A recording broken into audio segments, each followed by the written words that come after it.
Thank you. We still love you. Thank you. এই ভিডিওটা ভালো করে দেখুন।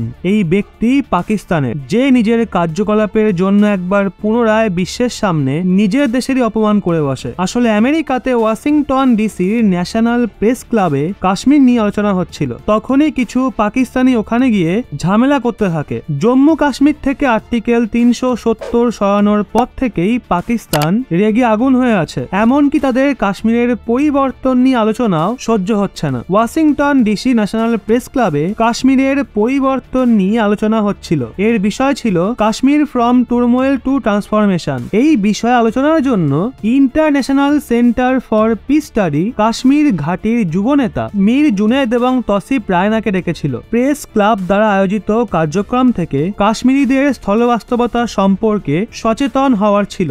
যখন এই কার্যক্রম শুরু হয় তখন কিছু পাকিস্তানি এই কার্যক্রমের মাঝে ঢুকে পড়ে আর তারা সে আলোচনায় ব্যাঘাত ঘটায়।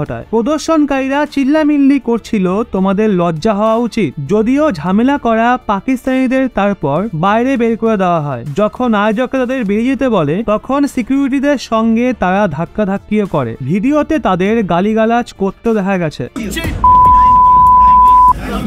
Thank you.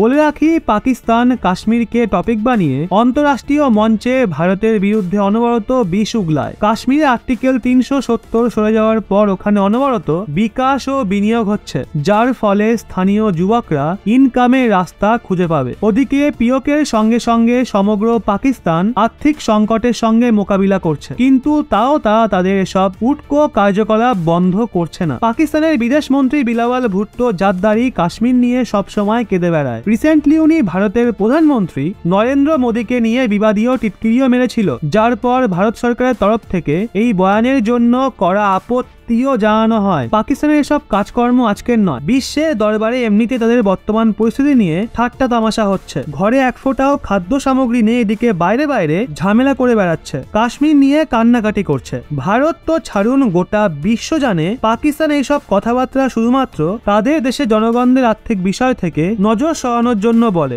যদি পাকিস্তানের ঝুলিতে কাশ্মীরের বিষয়টা না থাকতো তাহলে তার কাছে আর কোনো বিষয় নিয়ে কথা বলার অপশনই থাকতো না। বাংলা একটা প্রবাদ আছে না, ঘরে নেই নুন ছেলে হবে মিঠুন। পাকিস্তানকে দেখেও ঠিক এমনটাই মনে হচ্ছে। ঘরের জন্য খাদ্য সামগ্রী জোগাড় না করে তারা কাশ্মীরের পেছনে দৌড়াচ্ছে। পাকিস্তানের কি এইটুকুও শিক্ষা নেই যে খাদ্য সামগ্রী ছাড়া বা খাবার না খেয়ে বেশি দিন বেঁচে থাকা যায় না? আর বেঁচে না থাকলে সম্পদ দিয়েই বা কি হবে? সারাক্ষণ যেই কাশ্মীর কাশ্মীর করে বেড়াচ্ছে। তো বন্ধুরা, এই বিষয়ে আপনাদের কি মনে হয়? জঙ্গিবাদ ছাড়া পাকিস্তানের ঘিলুতে কি আর কিছুই নেই?